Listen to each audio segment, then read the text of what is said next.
and we're talking with Gregg Braden. And as we mentioned earlier, Greg, we're at the Maritime Museum in Sydney. Beautiful place. Oh, check the view out. Check the view out. Someone asked me if I'd seen the submarine, and I said, well, if there's a submarine out there, I'm probably not going to see it, am I? And they said, well, this one's above the water. So also, if you can hear some noises, it's some of the rail links happening. So just bear with us. Before that last break, Greg, we're talking about your journey. Yes. So your career, prior to what you're now doing, was involved with what?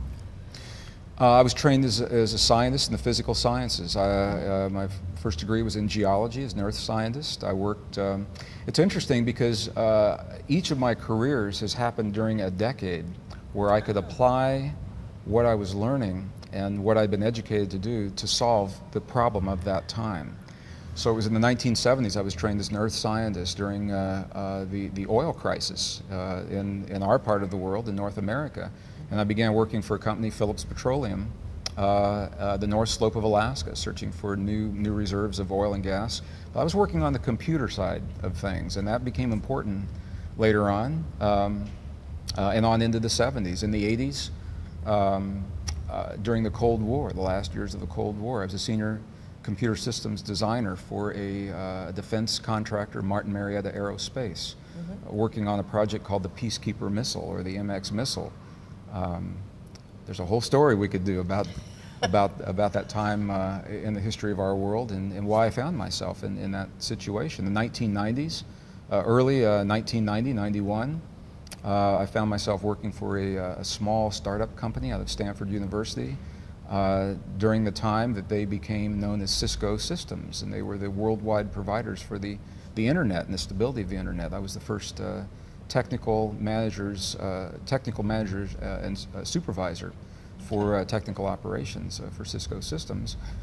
And I left all of that it actually was in 1990-91 because I think there's a bigger problem happening here. I feel like we have all the time we need, and now is the time for us to embrace the possibility that we're more than we've ever believed through our teachings and our culture, and to apply that greatness to alleviate the suffering and the war and the things that we see happening around us. Okay, was there a catalyst on some level that moved you from working in the work you were doing to where you're now focusing your energy? I believe the Cold War may have been that catalyst. I remember by day I was writing software for this in support of the MX missile, and by night I was pouring through ancient texts and the copies of the hieroglyphs on the temple walls, and when I could, I would journey into the places in Egypt and Bolivia and Peru and Tibet and China, Nepal, all through the Southwest,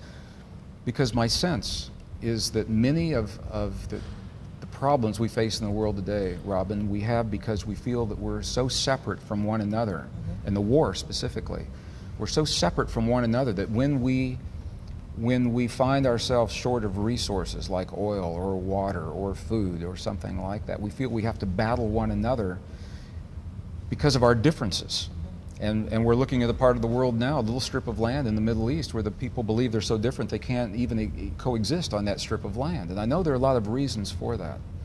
My sense was if we could look far enough back into our collective history, we would find a reason to transcend those differences. We would find a reason that tells us we're more than the differences that led to the wars. And if we can bring that understanding forward, that somehow we would avoid those kinds of wars in the new century that we saw so prevalent in the 20th century. And it was with that understanding that I left